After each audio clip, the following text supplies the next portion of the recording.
Welcome back to the September 2024 edition of NMRAx.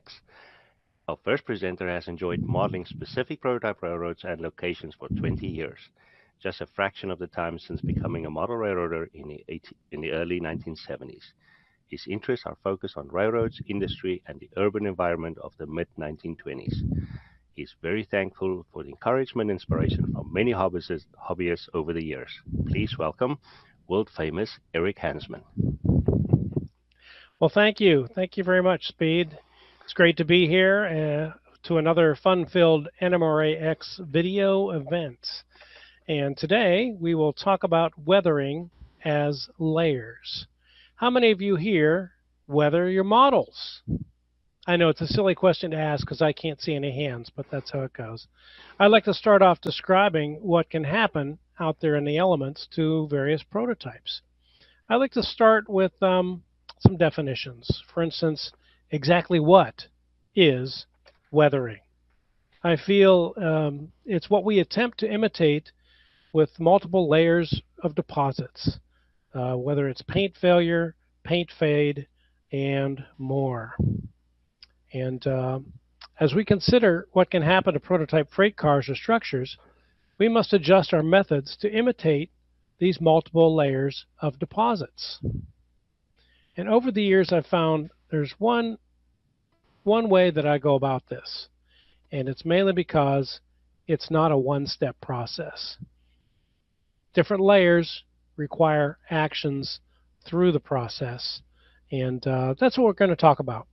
From natural to man-made elements, these are all what I keep in mind when I weather a model.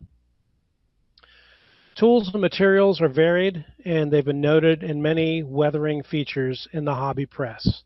I'm sure you've read some of them about washes, pan pastels, various chalks. I remember way back in the late 70s, using artist chalk, articles about that.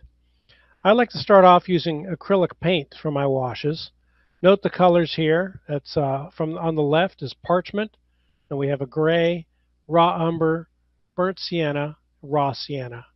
And I also use burnt umber, which is missing from the photograph. All these colors are in the earth tones range because weathering isn't green or blue. Let's face it. It ranges right around these earthy colors. I also avoid using straight black or white anymore. I used to, but I realized that that's not that common out there in the real world. I use black or white to make a color darker, a darker shade, or to lighten it as a tint. A color wheel is a great tool to understand this too. Pan pastel weathering kits are also available. These come with a tray and with application tools such as Pan Pastel's soft tools. This kit is a range of grays. And another set includes colors of earth tones. When using these, make sure you keep the applicators color specific. If you need to mix colors, scrape some off of the main color onto a plastic palette and then add the lighter or darker color to get the shade that you want. Then you can mix those together with a microbrush. I bought these 6-7 years ago, and I haven't run out of anything. They've been a great investment, and they last a long, long time. What I find important is to establish a process.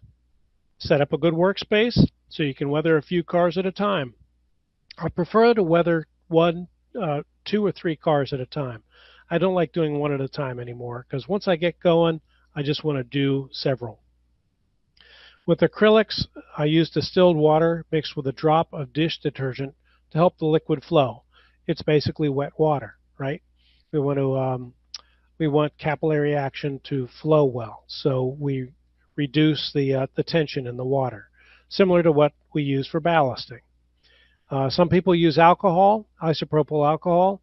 I'm very wary of that because I used it once to weather, and I saw the paint just kind of fall off the car. A lot of the current paints can be removed with isopropyl alcohol, so I've used that very sparingly around freight cars. If you use an oil-based paint, consider odorless terpenoid as your thinner and cleanup solution. Also, the AK Interactive products are another possibility. I just haven't gotten fully involved with those products yet. And in most of these cases, um, I work on the car side from top to bottom. Remember gravity. Gravity brings things down the car side, not necessarily up. Now for some examples. These are from several years ago. I used oil paints on this one. Note how the rivet panels are highlighted by the dark wash.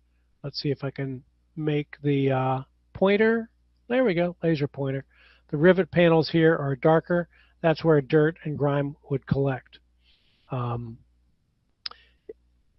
the blotchy areas in between, I used basically dry brushed with a smaller brush and less of a wash.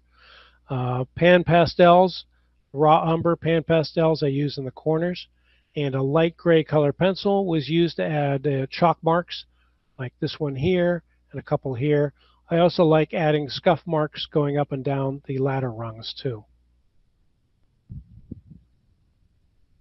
Here's another example.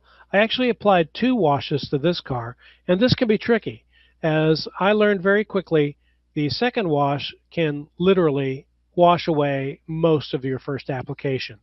So if you're going to do 2 washes, either use 2 different types of paint, acrylic and oil, or vice versa, or spray on a flat coat between washes.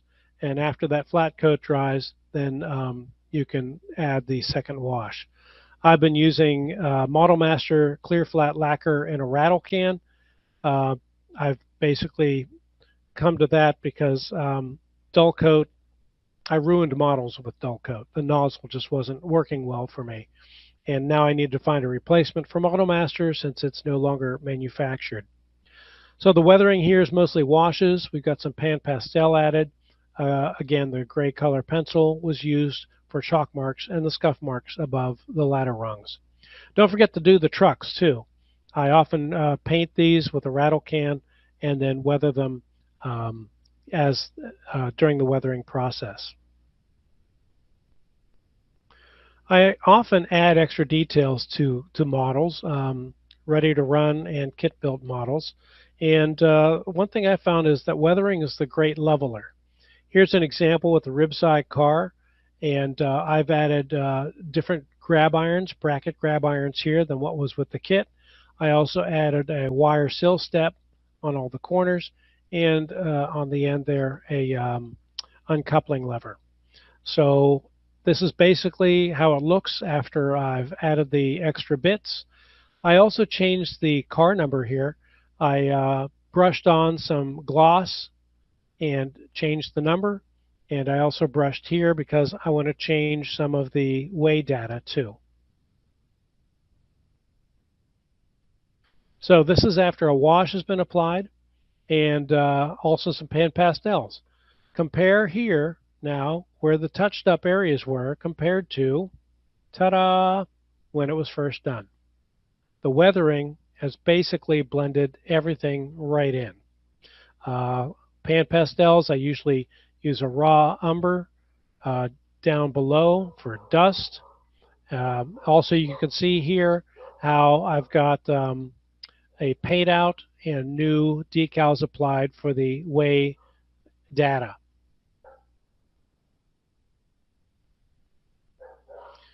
Now, this is a pretty simple question. We usually see the roofs of freight cars, don't we? That's what we see the most. So we need to spend some extra time and attention on some of the details here. Paint failure on the panels, the steel panels of the roof, and also on the individual running boards, like you see here, is very common. Sometimes the running boards were replaced and weren't repainted, like this dark gray one here, or this light gray one here. If this was repaired at a off road, a lot of railroads didn't want to pay for someone else to do that work. They would pay to do the board, but they wouldn't pay for the paint. Yeah, railroads were pretty cheap like that. I use the gray splotchiness here was applied with a micro brush, very light gray paint. I rolled it and daubed it onto the car panels here on the car roof. While the different board colors, I used a very um, fine tipped brush or a micro brush in order to paint the individual boards a different color. A steady hand, and you can do this really well. I use the same technique on these models, and then I scrubbed Pan Pastel Neutral Gray Extra Dark Color to represent soot. On model 1926, it's very dirty then. There's a lot of soot in the air in major cities all around. You could just barely see some of the different board colors on this one and on this car here.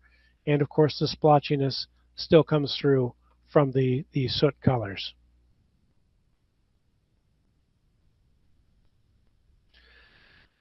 One important thing that we can easily do is save prototype photos that really make your eyes pop. And this is one of my favorites. It's a Jack Delano photograph from Chicago in 1943, and it gives us a really, really good view of freight car roofs at this time. This is from the Library of Congress online galleries. They're an amazing resource. It's a very simple web address, loc.gov. Now I've adjusted this photo a little bit. We can actually zoom in a little bit and see exactly what I'm talking about. On this Penzi boxcar down here, we see some different color running boards, even on the laterals here too. We see lots of soot on the roof of this car. There's lots on this car too. We've got a lot of paint failure on the different panels on this Rock Island boxcar back here. And we see some different coloring on the running boards, individual running boards too. This Milwaukee car, we see some faded paint on the running boards and some different coloring too. And yes, this is still a wood roof on this Milwaukee car. That's why it's lacking the laterals. This car here has a combination of paint fade and wear on the running board, as well as paint failure on the individual roof panels too.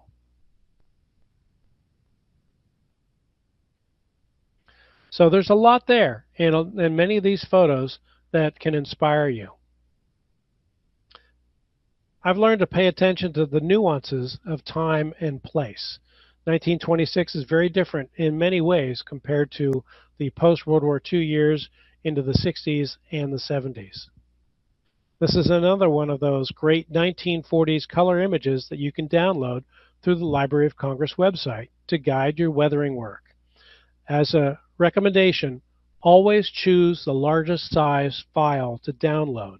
It's most likely a TIFF file. It's huge. Might even take a little while to download, but it's worth it in the long run. So I've collected a bunch like this. And while I'm model 1926, before the advent of color film, I can still learn a lot about weathering looking at these early color photos from the early 40s. Now, initial downloads are going to look like this.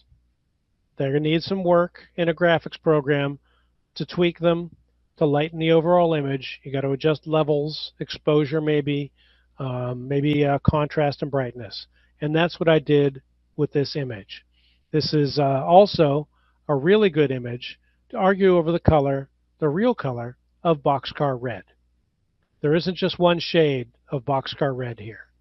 And this is great to zoom in again and take a look, a little closer look, at just how grimy everything is. Here's another rule of thumb for me. Pennsylvania cars, always weathered. Always weathered. That's all I ever see. I think I've seen two spanking new Pennsy cars in the steam era in all my hobby time. What's also neat here is the Virginian hopper. That's white lettering. So's this. So's this. So's the Santa Fe Cross back here. There's a lot of fade in white lettering, and this may be from coal dust, and soot from traveling too. So this is a great photo to be able to zoom in and take a deeper look for inspiration for your weathering efforts. And again, I can't emphasize enough the importance of prototype photos to guide your weathering work. And this is also key. Nothing remains unweathered. Here we go. Nothing remains unweathered for a long span of time. Even a new car within 6 months will pick up a decent amount of dust, even in the 60s and 70s compared to the steam era. They'll pick up a decent amount of dust in a short amount of time. Black and white photos can also offer inspiration. And this is one of my favorites. You can easily crop this so we can take a good look and zoom in again. Power of the computer here. We see some fresh way data stencils here compared to the road name, the number, and some of the other lettering. There's some chalk marks on this car, here and here. Chalk marks are important for cars being classified in a yard. It's not graffiti necessarily. It was notes for the yard crews so these cars got to the right track. I also find this interesting. This is a USRA single sheath boxcar. It was originally lettered for the Pennsylvania lines, and they have blanked out lines because in 1924 the Pennsylvania Railroad reorganized and brought everything under the one name, the Pennsylvania Railroad. So anything labeled, anything lettered for the Pennsylvania lines, it got this treatment. They didn't repaint the whole car. They didn't re-letter the whole car. They just blanked out lines. And this was done recently, too. Again, the latest way stencil is down below on the sill, done in October 1925. We can hardly see anything else here, but yet that stands out. It's just another neat thing that you can find as you look deeper onto some prototype photographs. Now, here's what I did to capture that appearance on a Tichy HO scale boxcar kit.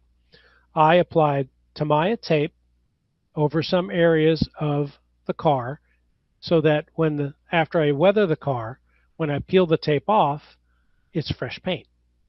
I also covered some of the decals down along the sill for the weigh data down here so that when the tape comes off, it's got a fresh look. So also on this car, I used some different gray shades in order to highlight different boards to give them a slightly different appearance, because wood weathers, and each board weathers a little differently from many others. So after all the weathering layers were applied and I took the tape off, this is the final look. This is the appearance that I wanted to achieve, where we have a little bit of new paint here, where lines was painted out, a couple new boards painted on the door, the brighter way stencils down along the sill. I also had scraps of paper that represent route cards that are often applied to cars, again, by crew in order to move the car along in yards. And this is part of a placard here high up on the door.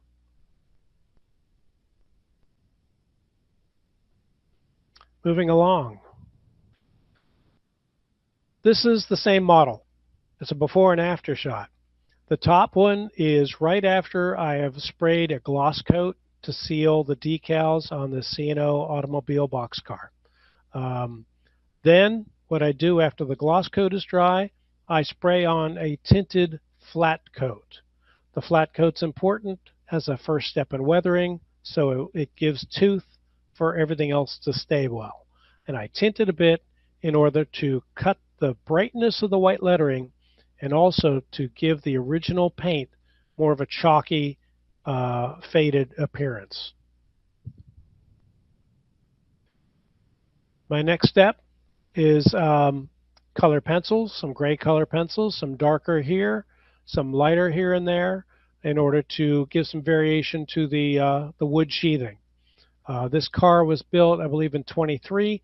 So I don't want to do a whole lot of weathering effort to it um, because my modeling moment is 1926. So it would be weathered, just not as intensely as some other cars, not as intensely as the USRA car that we saw previously, which was built in 1919.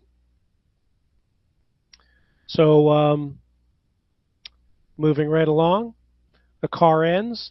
Almost every freight car has wheel splash going up the car ends. And I apply this with a micro brush using a very light gray or a very light tan color.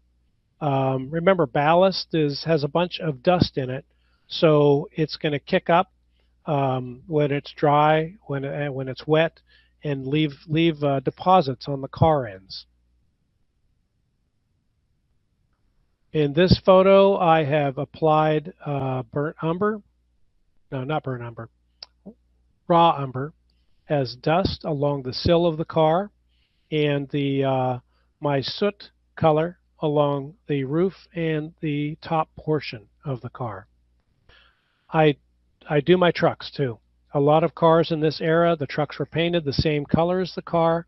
I usually start out putting a primer coat on the trucks after they've been washed, and then the car color goes on, and then they get the same kind of weathering as the rest of the car. And I also paint my wheel sets. I've got usually 2 trays of wheel sets, all painted, ready to go on the next model. So it is ready to go, ready to hit the rails when we get to this time.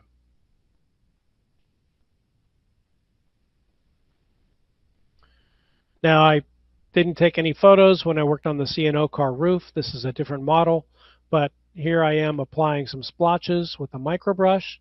I've already altered the appearance of some of the running boards here on the roof with color pencil.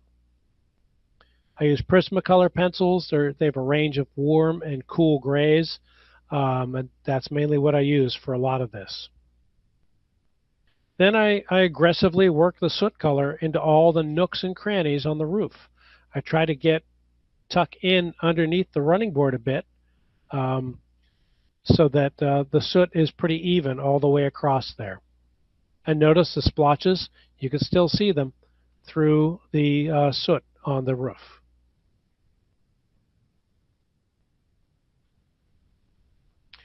Now after the pan pastel layers, I use a light gray Prismacolor pencil to highlight detail edges. This is kind of like dry brushing. You can see a line here and along several different detail elements on this model. And close up, it does look cartoonish. But from a distance, when you're 2 feet away from a car, 3 feet away from a car, as it's on the layout, it just helps the detail pop out a little bit. And here's pretty much our finished C&O automobile car. And again, Prismacolor pencil for the chalk marks, and I use small scraps of paper for route cards and remnants of those cards. I apply those using a small dot of canopy glue applied with a pin. And then when I pick up the paper scrap, I use a wood toothpick. I wet the end of the toothpick, basically stab the small piece of paper and pick it up and put it on the glue dot. And it stays right there.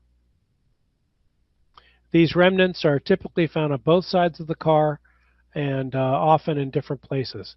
Steel cars, of course, would be different. There is a small wood panel, usually on the door, for the route cards, and a larger panel on the door toward the upper half for placards. Back to a prototype photo. Here we are on the Lackawanna, 1926. This is a great photo to see what was actually done. We've got some chalk marks here. We've got a route card here. We've got some remnants of route cards. Notice the placard board on the steel car end. We see a lot of placard tacks that are left behind. They don't pull it all off. They just grab the paper thing and pull off what they can. and leave what's the remnants there. This one's got a fresh placard and a couple more chalk marks too. But this is the type of photo that I use for inspiration when weathering my models. And I like to weather in varying degrees. I don't go all out and weather everything really quite heavily. Just like the C&O car, I consider when the prototype was built as compared to my 1926 modeling moment. And these B&O boxcars here were built in 1923, and I didn't really want, a well-worn appearance. It's going to be sooty. Let's go back in time and remember what was powered by coal. Yes. Steam locomotives, yes. Home furnaces, yes. Most industry, yes. Especially before World War II. So you have soot literally everywhere in many big cities. So that's something to remember when you are doing weathering on your freight cars. Now this car here, the placard, I actually have words on it. And I followed some prototype wording that I made these up in a publishing program and printed them out. But when you do this, it's important. You need to set some cut lines so that you can cut these placards to approximate prototype size so they look good and proper on your models.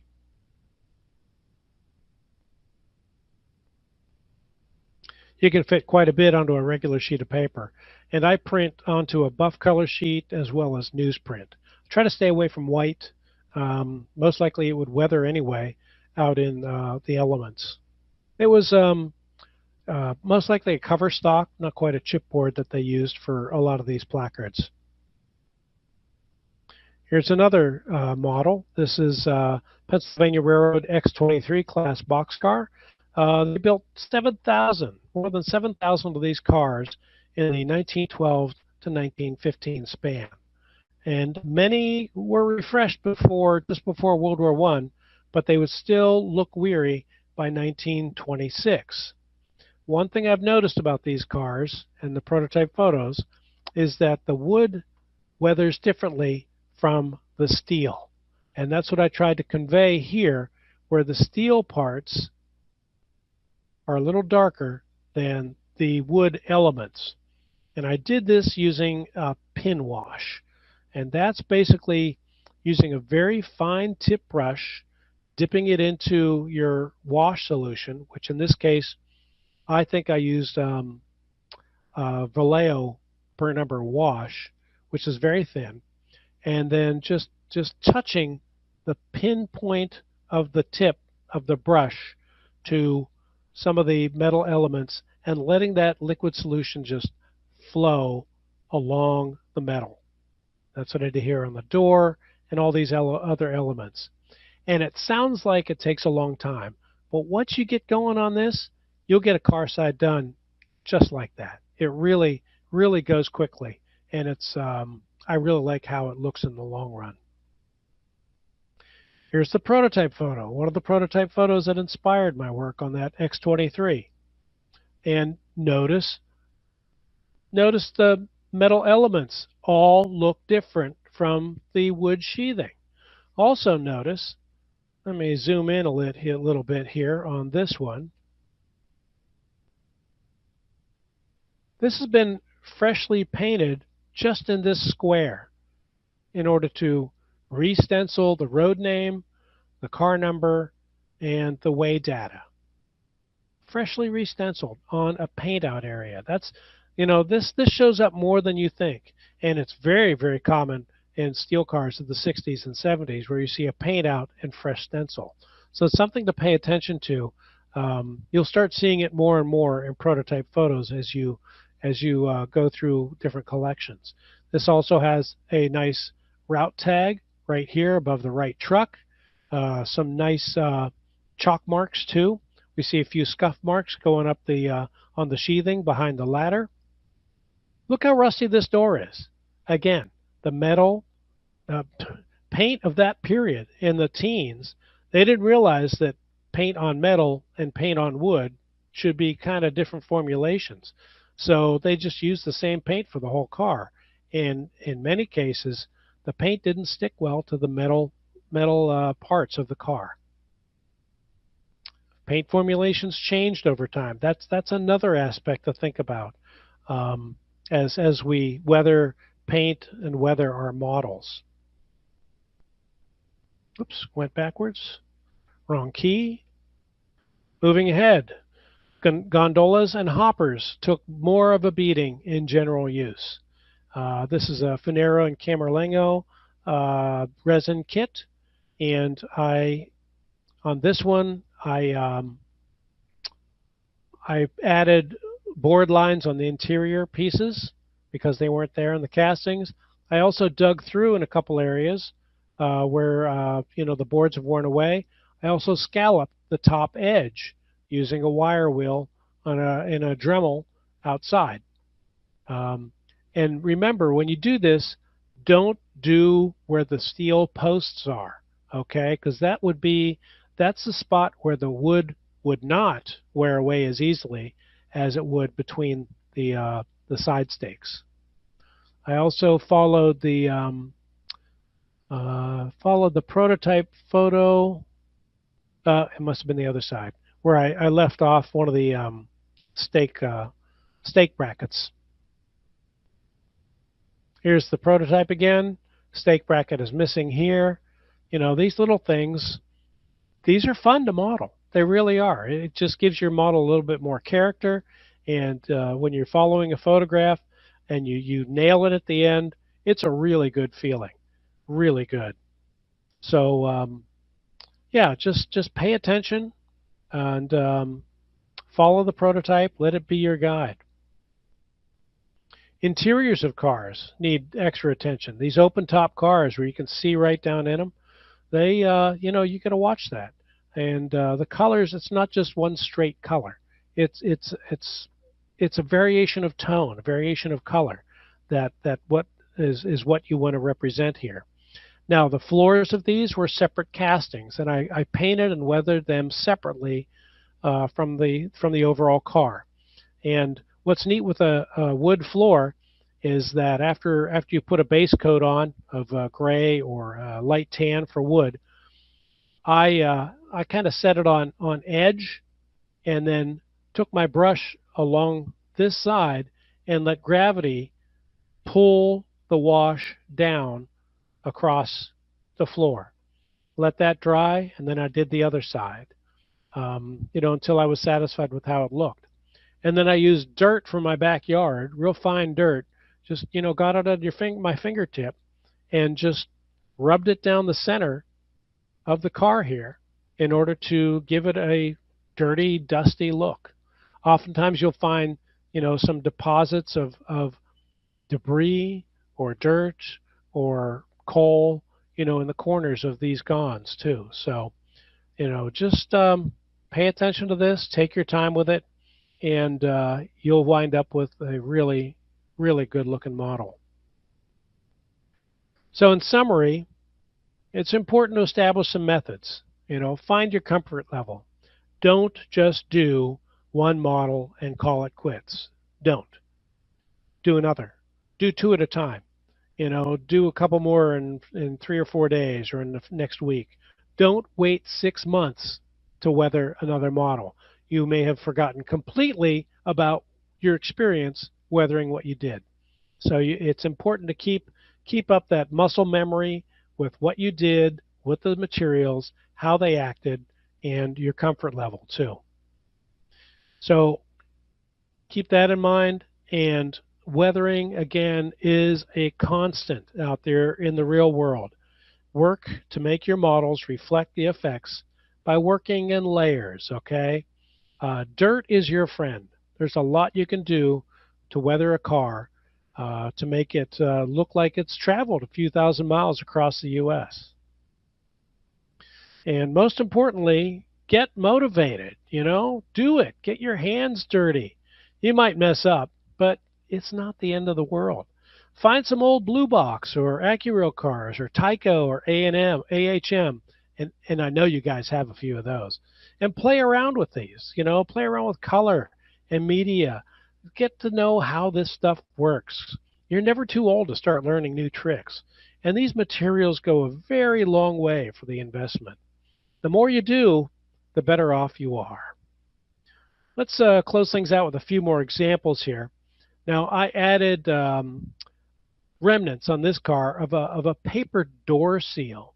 On wood sheath cars, this was actually fairly popular, where heavy craft paper would cover the entire door, and these battens would be used to keep the paper in place, because the load inside may have been something, may have been food related, may have been loose bulk flour, which happens a lot.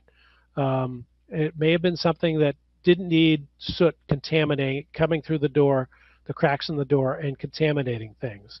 And this was very easy to do. I used very thin brown paper bag paper and 1x2 strips of strip wood. A little canopy glue affixes the pieces into place. This is Speedwitch Media resin kit, Pear Marquette automobile boxcar. Again, this is a prototype built just a few years before my modeling time, so I didn't want to go real heavy with the weathering. There's some dust on it, there's chalk marks, there's some soot, because I believe in soot. It's got to be there in the steam era, and just enough on there to convey that appearance that it's been back and forth to Michigan several times. Prototype photo here, a pair of Penzi Gons. I believe these are GSD class Gons on the Wheeling and Lake Erie. This is another fine photo to zoom in and take a little closer look at. Notice how the panels are they've got different levels of dust accumulation on them. There's some. It's hard to tell if there's rust, but we know the coloration is varied all across this car.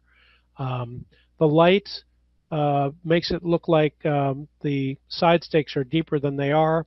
That's just shadow. But again, you can apply a pin wash to those to make those pop out a little bit.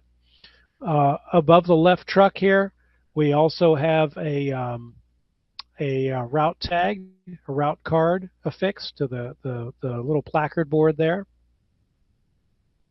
And notice you can barely read some of the smaller lettering, but still the way data, presentation, the road name, and the car number stand out. This one's neat too, a little blurrier. We see some inside color variation too on both these cars, and that's very important for Gons, because these things took a beating. These are the pickup trucks of the railroad back in the day, and they took most any load. Oops, wrong way. Getting back to a model. There we have a pair of images of the same model. Again, the top image is from right after it was decaled, right after I think right after the flat coat on this one, and then the lower image is after it was weathered. So we've got pan pastel, we've got some pin wash on the side stakes. You also see the light gray Prismacolor pencil used for highlights here along the sill and along the side stakes. There's a few chalk marks on this too. Another thing I do, this is another route. This is a route card board over here above the right truck. Notice up here it's the car color, down here it's gray. I've noticed in many photos that those boards, the color doesn't stick long because they've been tacked into so many times that the paint fails on it quickly. So they quickly go to gray, or just just barely any car color on it.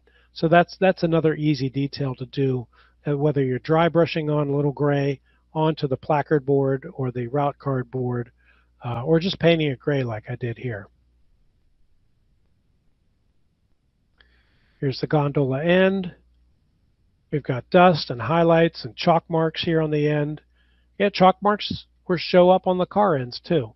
So, feel free to put them there. And again, I just freehand these based upon what I see, simple marks I see on freight car photos.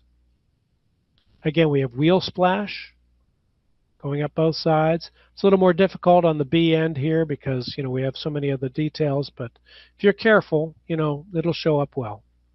And then the interior, these things hold coal, so this is seen quite a few trips out of the mines that the L&N served. Another prototype photo from the early 20s. This is a B&O hopper. What do you see here, huh? You barely see the road name. The number, I couldn't read the number here. I had to zoom in on the car end to figure out the car number, actually. But what we see fairly clearly, we see the way stencils because there have been paint outs and new stenciling put on top. Same with the cubic capacity here. We also have a route card tag right here. We've got some chalk marks here too. So this is very simple, and it can inspire you to move forward on a model. This is a Bowser hopper, and I've upgraded it with wire grab irons, but most of the lettering here is from the factory. I added this fresher looking lettering here. These were decals made by a friend of mine, and basically I installed them and then covered them with tape. After the weathering, the tape came off. The patch there looked pretty new.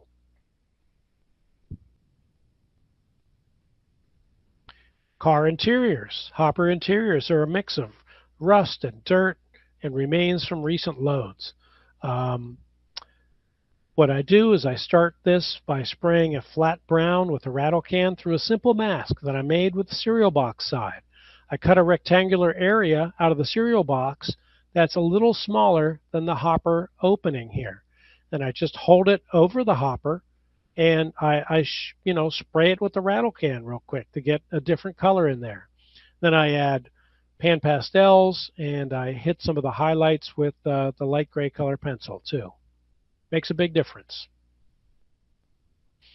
Another prototype photo from the Steamtown collection. This is Newark, New Jersey in 1921. And these hoppers have been through it, haven't they? Take a look. Let's jump in here. I like this one. It's a former Pennsylvania Lines car. The lines has been painted out, just like I showed you earlier. We've got a new way stencil down at the bottom here. We can hardly read Pennsylvania or the car number. We got a metal patch here too. Moving left, we see a car that's still lettered Pennsylvania Lines. Nice chalk mark in the middle of it. We still have PL for the reporting remarks on the car end. Note this car end, it's now PRR. It's been changed from PL to PRR. Looking down the row here, every single Penzi car here is weathered. Every single one. Some of them pretty nasty. And that's how it is with hoppers. You've got to really, a clean hopper, I rarely see photos of clean hoppers on the prototypes. And it's this photo that has inspired my weathering work on a couple more hoppers. This is an AccuRail car with factory applied lettering. And what I did here is I added the paint patch in order to put on updated way stencil decals. I also did the same thing with the repack over here above the right truck. One thing I see on prototype photos sometimes, a crew member has gone over the car number with chalk in order to make it stand out a little bit more. And that's what I did here with the Prismacolor light gray color pencil. And again, I hit a lot of the edges with the pencil in order to highlight those and bring them out. Here's a Bowser car Again, factory painted. I did change the weigh information here. That's an updated decal, um, and also the repack stencil here. I added a route card right there too. So in the end, what we want to do is we want our fleet to follow a prototype appearance with variations of weathering intensity. That way, things really start to fall into place and look like a real scene. Now, in this scene here, there is one car, well, two cars, three cars now that I look at it, that hasn't been weathered. Yeah, you probably noticed the Union hopper here hasn't been weathered because I'm not done with it. The reefer back here and the tank car beside it haven't been weathered. But everything else has to one degree or another. So get to it. Get your hands dirty. Get weathering. Practice, practice, practice. Do two or three at a time and learn how this stuff works. I think you'll enjoy it. And I thank you for your time. Are there any questions? There are quite a few. Quite a few. Oh my Quite a few. gosh. Can't Let's believe it. let's do the tough one first. Oh, Why pan pastels as opposed to paint pigment powders? they stick. Pan pastels stick to my models. Okay, There's some sort of binding agent in pan pastels that keeps the stuff on the models. cool. Do you spray a flat coat to seal the weathering? I do not. I do not. I used to do that, and I saw 80% of the weathering disappear. And then I noticed that the pan pastels, after handling, they stayed on the model. So I do not spray a flat coat to seal the deal. I do not feel it's necessary. You're welcome to do so, but I think you'll be disappointed when you see a lot of your work just disappear. Okay, what do you use as a thinner for weathering washes? For the acrylics, I use distilled water. I keep it simple, distilled water and maybe a drop of Dawn dishwashing detergent. It just cuts the tension, makes things flow. Sometimes I'll use the paint thinner, but a lot of the times I just use distilled water with the drop of detergent. And then the next question might be related to it, or it was for something else in the clinic, but they ask, have you tried diluted screen wash fluid? That's car window wash fluid. It contains alcohol and detergent in water, works for me with acrylics. Yes, I have. I don't like the smell, and again, I'm concerned about the alcohol melting away the base coat of the paint. Okay. Then, how does the depicted location and time of the year affect your weathering strategy? Like rainy season, end of the dry summer? Do you care about that? Mm, no, not as much. Not really as much. My current layout is set in Wheeling, West Virginia in 26, and my next one's going to be set in Pittsburgh in 1926. Both are very industrial areas, lots of soot. Um, sometimes I think with some Western cars, Santa Fe, SP, I might do more dust. There'll be some soot, but not nearly as much as like the Penzi car in the lower left of the photo here. Okay. What do you use for rust? Um, I don't really do much with Rust, actually. If anything, I might use some acrylic paint. Very might just do a like a dry brush with acrylic paint. But anymore, um, you know, I see more grime in in some areas, like the side stakes, the hoppers and gons, than rust. Okay. And Now, then, rust also has different forms too. There's newer rust, which is bright color. There's older rust. The interiors of the hoppers, you know, they could represent old rust. mhm. Because I feel older rust is more brown than anything. So that's where the flat brown paint comes in as that first first hit on the interior of the open top cars. And then there was a question, how can we get a dusty look, like dirt, sand, coal, etc., while making sure the weathering adheres permanently? Again, the pan pastel products that I've been using have been sticking to my models very well. Most of the models you see here, all the models that were in the presentation, they've been packed up several times to go to railroad prototype modeler meets, unpacked there, put on display, packed away again, transport at home, unpacked again. There's been a lot of handling. They're used in operating sessions too. And I don't see much of the stuff disappearing off these cars. Cool. And then the final big question. How much time does it take to weather one car? Um, well, this the Penzi car in the lower left there, that takes a little more time because I'm doing the pin wash too. The B&O car that I showed earlier that was newer, that took less time because I wasn't adding as much to it. I try to do similar layers to every car, um, but it all depends what mood I'm into and what how many other cars are also in process. But as far as time, I don't know. If I boil it down, maybe 20, 25 minutes per car after the Okay. flat coat dries, after I can get working on it. And if you were to change to another scale, like N scale or S scale or O scale, would you do anything different? More No. detail, less detail, different Well, materials? larger scale, I'd be able to do more detail, especially on the placards. It'd be easier to put some additional lettering on those. Mhm. But no, I probably wouldn't do anything different based upon scale. Okay. Well, Eric, thank you very, very much. That was very uh, enlightening um, about me getting ready to weather a car. So I can have to watch this 3 more times and see that works for me. Now, And you're then not going to just weather one. You're going to do three at a time, right?